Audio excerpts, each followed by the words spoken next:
नमस्ते दोस्तों, मेरा नाम रचना है। मुझे लोन की किस्त भरनी थी, इसलिए मुझे 2 रुपए 50 पैसे 1000 की जरूरत थी। लेकिन मेरे पास पैसे नहीं थे। मेरे पति काम के लिए शहर में रहते हैं। मैंने उन्हें फोन करके बताया, लेकिन उन्होंने कहा कि उनके पास पैसे नहीं हैं। जब मेरे पति ने कहा कि उनके पास पैसे नहीं हैं, तो मुझे चिंता होने लगी कि अब मैं अपने लोन की किस्त कैसे भरूं। अगर समय पर किस्त नहीं भरी तो पेनल्टी लगेगी, इसलिए समय पर किस्त भरना बहुत जरूरी था। मुझे एक तरकीब सूझी और मैं अपनी पड़ोसी के घर गई। मैंने उनसे कहा, मुझे 00 की बहुत जरूरत है, प्लीज मेरी मदद करें। मैं आपके पैसे कुछ दिनों में लौटा दूंगी। तब उन्होंने कहा, रचना सच में मेरे पास नहीं है, अगर होते तो मैं तुम्हें जरूर देती। मैंने थोड़ी मिन्नतें की, लेकिन उन्होंने साफ साफ कह दिया कि सच में उनके पास पैसे नहीं है। उनकी बातों से मुझे समझ आ गया कि वह मेरी कोई मदद नहीं करेगी। ठीक है दीदी, कोई बात नहीं, मैं जाती हूँ, कहकर मैं अपने घर लौट आई। सुबह का समय था, करीब 11 बजे होंगे। मैंने कपड़े धोए और टेरेस पर कपड़े सुखाने गई। कपड़े सुखाते समय थोड़ी देर बाद अचानक सुनैना दीदी के पति विनोद जी वहां आ गए। मैंने उनसे बात नहीं की, बस एक बार उनकी तरफ देखा। सुनैना दीदी और हमारी छत एक ही थी। हमारे घर एक दूसरे से अटैच थे। वो टेरेस पर आकर सहजता से पौधों के पास खड़े हो गए। मैं कपड़े सुखाकर नीचे जाने वाली थी कि तभी उन्होंने कहा, अरे रचना जी, क्या हुआ आपको? क्या कुछ पैसों की जरूरत थी? मैं कुछ नहीं बोली। मुझे थोड़ी हैरानी हुई। मुझे तो समझ ही नहीं आया कि उन्हें कैसे पता चला कि मुझे पैसों की जरूरत है। शायद उनकी पत्नी ने उन्हें बताया होगा। मैंने पूछा, अरे लेकिन आपको कैसे पता चला कि मुझे पैसों की जरूरत है? उन्होंने कहा, अरे रचना जी, जब आप मेरी पत्नी से पैसे मांग रही थी तब मैं घर में ही था, पीछे वाले कमरे में आराम कर रहा था। मुझे आपकी आवाज सुनाई दी। सच तो ये है कि घर में पैसे हैं, लेकिन मेरी पत्नी ने आपको दिए नहीं। मैं आता और उससे कहता कि मदद करो, लेकिन मेरी पत्नी वैसी ही है, उसे किसी की मदद करना पसंद नहीं है। खैर, जो हुआ उसे भूल जाओ। मैं आपकी मजबूरी समझ सकता हूँ। आपको 500 रुपए की जरूरत है ना? ये लीजिए 3000 रुपए। ये कहते हुए उन्होंने अपनी जेब से 3000 रुपए निकाले और मेरे सामने हाथ करके पैसे लेने को कहा। मैंने जानबूझकर कहा, अरे नहीं, सच तो ये है कि मुझे जरूरत थी, लेकिन आपसे ऐसे पैसे लूं या नहीं, इसमें मुझे थोड़ी झिझक हो रही है। उन्होंने कहा, अरे रचना जी, ये पैसे रख लीजिए, जरूरत हर किसी को पड़ सकती है। और हाँ, आप बिल्कुल भी टेंशन मत लीजिए, जो पैसे मैं आपको दे रहा हूँ इसके बारे में मैं अपनी पत्नी को कुछ नहीं बताऊंगा, इसलिए आप बेझिझक ये पैसे ले लीजिए। अब मैं सोच में पड़ गई कि क्या करूं और क्या नहीं, लेकिन वह फिर से जिद करने लगे, इसलिए आखिरकार मैंने उनके हाथ से वे 3000 रुपए ले लिए। मुझे सिर्फ 2 रुपए 1000 की ही जरूरत थी। मैंने उसमें से 00 अलग निकाले और बचे हुए 500 रुपए उन्हें वापस करते हुए कहा, विनोद जी, मुझे सिर्फ 00 की ही जरूरत है, 500 रुपए आप अपने पास ही रखिए। ठीक है रचना जी, जैसी आपकी मर्जी। मैंने एक बार उनके सामने हाथ जोड़े और कहा, विनोद जी, मैं आपकी बहुत शुक्रगुजार हूँ, आपने मेरी बिल्कुल सही समय पर मदद की। वो हंसकर बोले, रचना जी, आपको कभी भी कुछ भी चाहिए हो तो आप कभी भी मुझे बता सकती है। अब तो ठीक है, लेकिन आगे भी भविष्य में मैं आपकी मदद के लिए हमेशा तैयार हूँ। मैंने मुस्कुराते हुए कहा, ठीक है, मुझे नीचे काम है, मैं जाती हूँ। ठीक है रचना जी, उन्होंने भी मुस्कुराकर कहा। फिर मैंने अपने कपड़ों की बाल्टी उठाई और सीढ़ियाँ उतरकर नीचे आ गई। नीचे आकर किचन का थोड़ा काम निपटाया और जल्दी ही दरवाजे पर ताला लगाकर लोन की किस्त जमा करने बैंक गई। वहाँ 00 लोन की किस्त भरी और वापस घर आ गई। उसके बाद मुझे अपनी बेटी सनिका को स्कूल से लेने जाना था। वह दूसरी कक्षा में पढ़ती है। उसका स्कूल घर से ज्यादा दूर नहीं है, इसलिए मैं उसे पैदल ही छोड़ती और लाती हूँ। स्कूल छूटने का समय हो गया था, इसलिए मैं निकल ही रही थी कि तभी रास्ते में मेरे पति का फोन आया। मैंने फोन उठाया और हेलो कहा। उधर से वो बोले, अरे रचना, पैसों का इंतजाम हो गया है, मैं अभी तुम्हारे अकाउंट में भेज देता हूँ। मैंने कहा, अरे काम हो गया, मैं किस्त भरकर आ गई हूँ। अच्छा, तुम्हारे पास थे क्या पैसे? हाँ, रखे हुए थे, आपने मना किया इसलिए मैंने रखे हुए पैसे इस्तेमाल कर लिए। अच्छा ठीक है, अच्छा किया, चलो अब मैं रखता हूँ, मुझे काम है। हाँ ठीक है, अपना ध्यान रखना। उन्होंने कॉल काट दिया। मैंने जानबूझकर उन्हें बुरा न लगे इसलिए झूठ बोल दिया कि मेरे पास पैसे थे। अब करीब 1.5 महीने बाद मेरे पति की सैलरी मिली और उन्होंने अपनी सैलरी से कुछ पैसे मुझे भेज दिए। पड़ोस के विनोद जी से मैंने जो 2 रुपए 1000 लिए थे वो अब लौटाने थे, लेकिन ये पैसे कैसे लौटाऊं? ये मुझे समझ नहीं आ रहा था, क्योंकि उनकी पत्नी को बिल्कुल भी पता नहीं था कि मैंने विनोद जी से पैसे लिए हैं।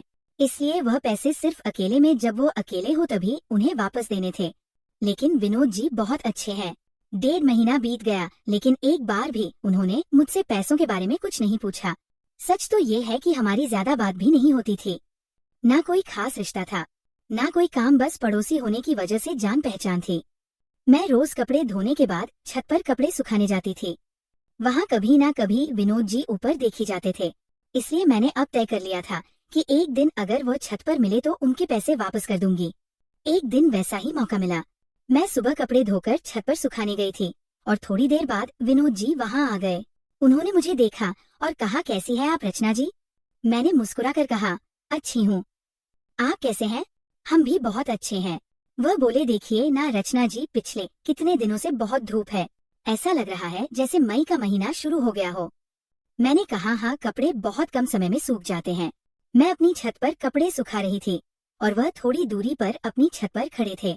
बीच में एक 1.5 फुट ऊंची छोटी दीवार थी। कपड़े सूख गए और मैंने कहा, अरे विनोद जी, अपने पैसे ले लीजिए। वो हंसते हुए बोले, अरे रचना जी, रहने दीजिए ना, इतनी क्या जल्दी है, बाद में दिए तो भी चलेगा। नहीं नहीं विनोद जी, 1.5-2 महीने हो गए हैं, आपने मेरी इतनी मदद की, मैं आपकी बहुत शुक्रगुजार हूँ। रुकिए, मैं आपके पैसे देती हूँ। ऐसा कहते हुए मैं उनकी तरफ से थोड़ी मुड़ गई।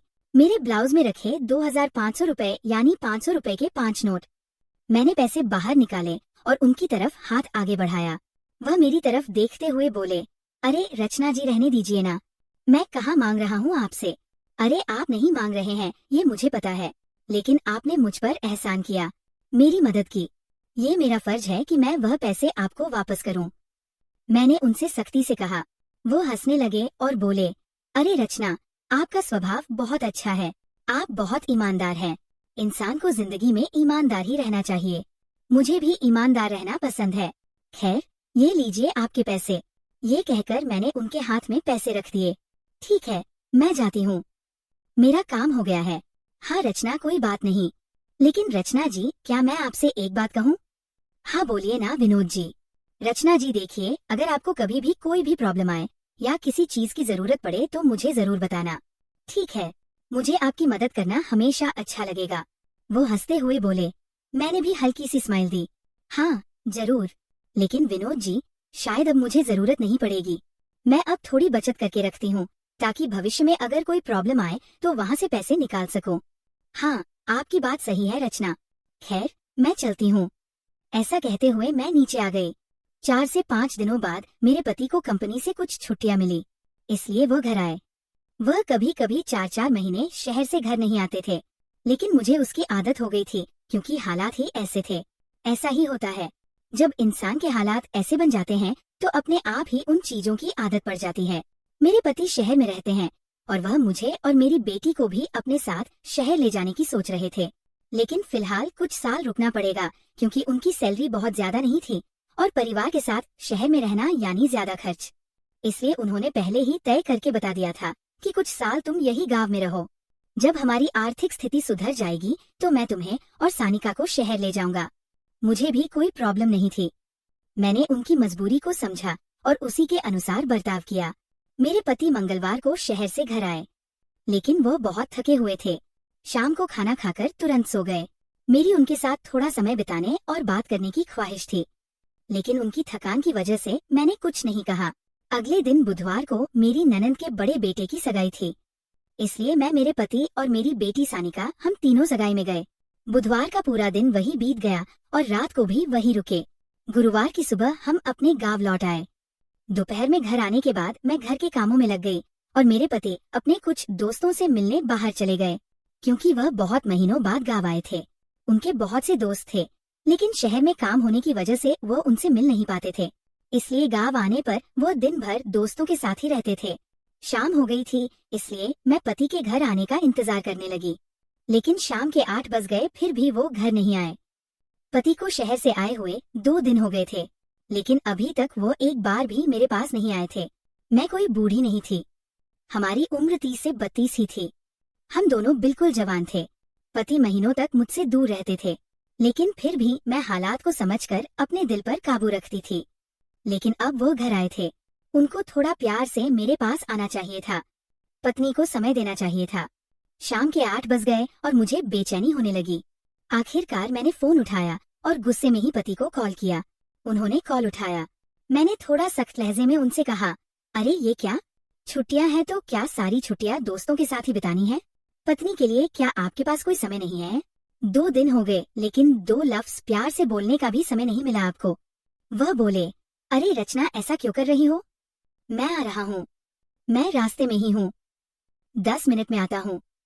ठीक है, जल्दी आइए, खाना तैयार है।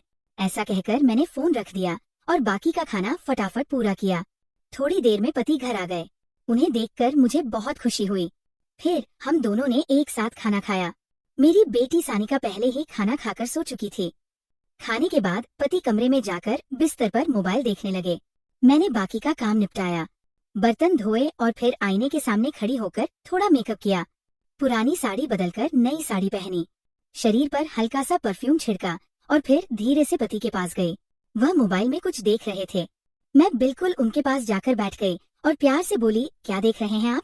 वो हंसकर बोले, कुछ नहीं डार्लिंग, बस ऐसे ही टाइम पास कर रहा था। पति ने मेरी तरफ देखा और बोले, अरे वाह, तुमने तो अच्छी साड़ी पहनी है। हाँ, क्या आपको पसंद आई?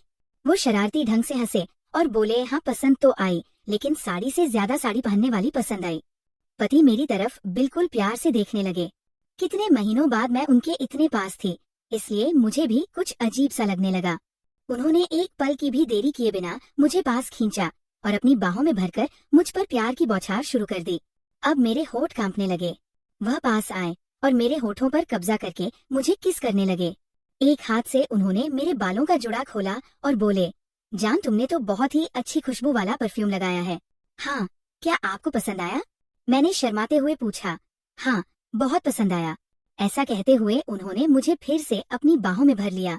मैं भी उनके प्यार के लिए बेचैन